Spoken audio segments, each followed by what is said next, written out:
Welcome back to channel Todopedia, dan di video kali ini kita bakalan bahas ya gimana sih prospek sektor nikel di masa depan. Ya, apa aja yang jadi katalis positif dan negatif untuk sektor komoditas nikel. Ya, itu semua kita bakalan bahas di video kali ini.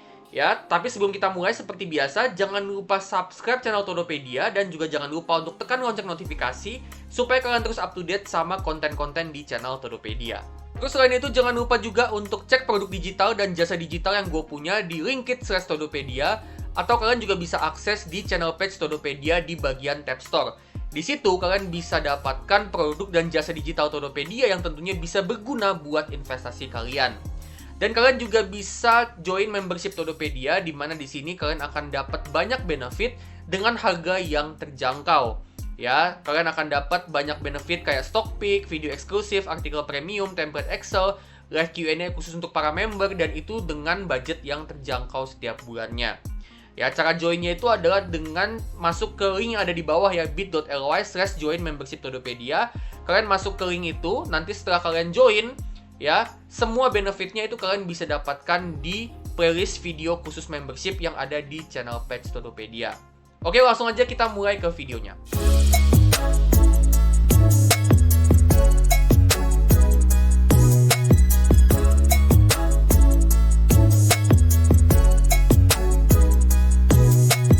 Oke, jadi kita bakalan bahas ya gimana sih prospek komoditas nikel untuk kedepannya. Dan ini cocok banget untuk teman-teman yang lagi mau pertimbangin untuk beli saham nikel, ya, atau teman-teman udah pegang nih saham nikel dan kalian pengen tahu nih gimana prospek nikel untuk kedepannya. Ya, pertama kita bakalan bahas dulu dari harga nikel. Jadi harga komoditas nikel, ya, per video ini dibuat yaitu ada di harga 14.965. Nah, cuman memang nikel ini dari tahun lalu itu masih terus-menerus mengalami downtrend. Ya, jadi fasenya ini masih turun terus nih untuk harga nikel. Nah, pertanyaannya sekarang adalah kenapa harga nikel ini masih terus-menerus mengalami downtrend? Ya, nah penyebab utamanya itu karena adanya oversupply. Jadi nikel ini lagi dihantui sama katalis negatif, yaitu dengan adanya oversupply. Nah, kenapa bisa oversupply? Ya, itu karena produksinya itu terus meningkat. Ya, jadi perusahaan-perusahaan nikel ini terus-menerus dia ningkatin produksinya, tapi ternyata itu nggak dibarengi sama permintaannya yang meningkat. Jadi dari sisi supply-nya itu terus-menerus meningkat, tapi untuk sisi demand-nya itu peningkatan permintaannya nggak seberapa. Gitu ya, dan itu tentunya ngebuat oversupply, yang mana itu ngebuat harga dari nikel itu ngalami penurunan. Nah, kenapa sih permintaannya itu nggak seberapa gitu ya, padahal produksinya terus-menerus meningkat? Nah, itu ada beberapa faktor. Nah, kita akan bahas beberapa faktor tersebut itu berdasarkan peruntukan untuk komoditas nikel. Ya, jadi nikel itu kan ada beberapa peruntukan. Yang pertama untuk stainless steel, yang kedua itu untuk bahan baku dari baterai EV atau kendaraan listrik. Nah, untuk nikel, untuk stainless steel, ya, permintaan nikel dari China itu mengalami penurunan, teman-teman, seiring dengan adanya perlambatan ekonomi di China. Nah, jadi nikel ini kan peruntukannya yang utama itu adalah untuk stainless steel, yang mana stainless steel ya itu dipakai untuk peralatan rumah tangga, untuk kegiatan manufaktur, dan juga untuk pembangunan infrastruktur. Nah, dengan ekonomi China itu melambat, tentu kegiatan-kegiatan kayak manufaktur, kegiatan pembangunan infrastruktur, gitu ya, itu kan tentunya akan mengalami penurunan. Nah, itu akan mengurangi permintaan untuk stainless steel, ya, dan itu tentunya juga akan mengurangi permintaan untuk nikel.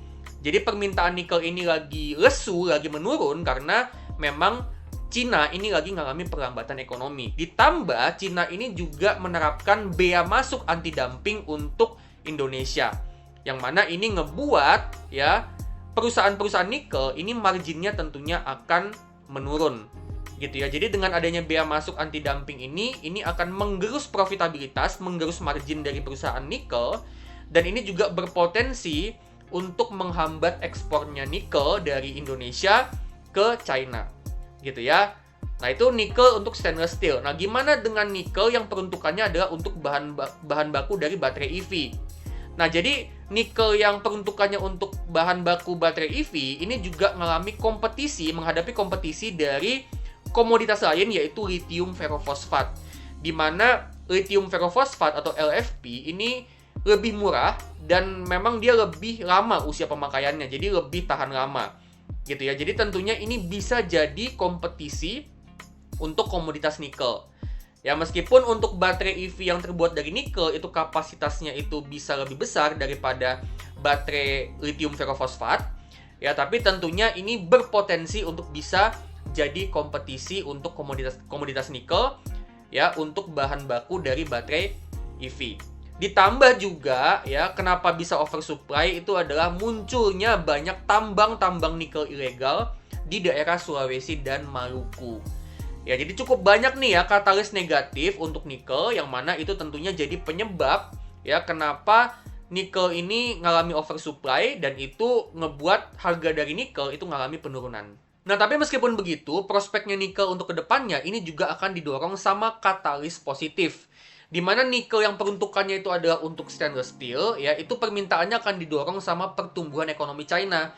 Di mana pertumbuhan ekonomi China dalam jangka panjang itu bisa mendorong permintaan stainless steel untuk peralatan rumah tangga, untuk pembangunan infrastruktur, dan juga untuk industri manufaktur. Ya, jadi seiring dengan ekonomi China ini bertumbuh ya dalam jangka panjang nanti, ya, itu juga dalam jangka panjang ya bisa mendorong permintaan stainless steel, dan itu juga bisa mendorong permintaan untuk nikel. Dan juga nikel yang peruntukannya untuk bahan baku baterai EV, ya, ini juga akan meningkat dalam jangka panjang ya seiring dengan perkembangan industri EV dalam jangka panjang. Ya, jadi dalam jangka panjang nih, seiring dengan industri kendaraan listrik ini masih terus berkembang, ya, ini juga akan jadi katalis positif untuk nikel. Jadi menurut gue ya, untuk nikel ini memang dalam jangka panjang ini masih cukup positif. Ya, view-nya itu masih cukup positif untuk jangka panjang. Cuman memang dalam jangka pendek sampai jangka menengah, ini masih akan mengalami oversupply. Gitu ya. Dan juga untuk hilirisasi nikel yang ada di Indonesia, ini juga tentunya bisa meningkatkan permintaan nikel. Di mana perusahaan-perusahaan nikel itu nggak cuman fokus di tambangnya aja, tapi makin kesini itu makin banyak pengembangan untuk smelter nikel. Baik untuk smelter RKEF, untuk nikel yang peruntukannya untuk stainless steel, ya, dan juga smelter HPAL itu untuk nikel yang peruntukannya adalah untuk jadi bahan baku baterai kendaraan listrik. Gitu ya. Jadi dalam jangka panjang, seiring dengan pertumbuhan ekonomi China, seiring dengan perkembangan industri EV, dan juga seiring dengan hilirisasi nikel di Indonesia, ini tentunya dalam jangka panjang masih akan jadi katalis yang cukup positif. Nah, kalau kita bicara tentang hilirisasi nikel, ya, beberapa emiten nikel ini udah masuk ke bisnis hilirisasi nikel. Di mana untuk NCKL, dia ini udah ngembangin smelter Rotary Kiln Electric Furnace atau RKEF lewat PT Karunia Permai Sentosa atau KPS. Dan dia juga nambah kepemilikan di PT Obi Nickel Cobalt atau ONC, yang mana ONC ini adalah bisnis smelter High Pressure Acid Leach atau HPAL. Terus untuk Inco, dia ini juga ngebangun smelter HPAL di Pomala dan Morowali. Terus juga smelter RKEF di Sorowako. Dan Inco ini berpotensi juga dapat dukungan dari Danantara. Di mana Inco ini sebagai emiten yang ada di bawah naungannya MindID, dan MindID ini di bawah naungannya Danantara, tentu MindID dan Inco ini akan dapat dukungan dari Danantara, di mana salah satu proyek Danantara ini adalah untuk hilirisasi komoditas. Gitu ya. Jadi tentunya Danantara ini menurut gua akan kedepannya itu akan turun tangan juga ya untuk ngebantuin proyek hilirisasi nikel yang dilakuin sama Inco. Terus juga ada DKFT, Central Omega Resources ya, di mana DKFT ini mengoperasikan dan ngembangin smelter RKEF lewat anak usahanya, yaitu PT Cor Industri Indonesia atau PT Cori. Ya, terus juga untuk MBMA, ya, Merdeka Battery Materials, ini adalah anak usahanya dari MDKA. Ya, dia ini mengoperasikan smelter RKEF dan ngebangun pabrik HPAL di Morowali. Oke, jadi itu dia ya, gimana sih prospek sektor nikel untuk kedepannya. Nah, kalau menurut kalian gimana nih? Ya, gimana view kalian untuk sektor nikel untuk kedepannya? Apakah prospeknya bagus atau justru malah suram? Ya, kalau misalnya kalian punya pandangan lain selain yang gue jelasin di video ini, misalnya kalian punya pandangan lain, kalian punya view lain soal sektor nikel ini kayak gimana kedepannya, ya boleh banget kalian share di kolom komentar, siapa tahu bisa jadi insight buat gue dan juga buat penonton yang lain. Nah, kalau misalnya kalian suka sama video ini, jangan lupa klik like, bagiin video ini ke teman-teman kalian, dan juga jangan lupa untuk kasih donasi super thanks, ya, supaya kedepannya Todopedia ini makin semangat untuk bikin konten yang terbaik buat kalian. Disclaimer ya, ini bukan ajakan untuk jual beli saham, terutama saham-saham nikel. Ya, ini bukan ajakan untuk jual beli, jadi keputusan itu 100% ada di tangan kalian masing-masing dan tetap do your own research. Oke, kalau gitu gua pamit dulu dan sampai ketemu di video selanjutnya.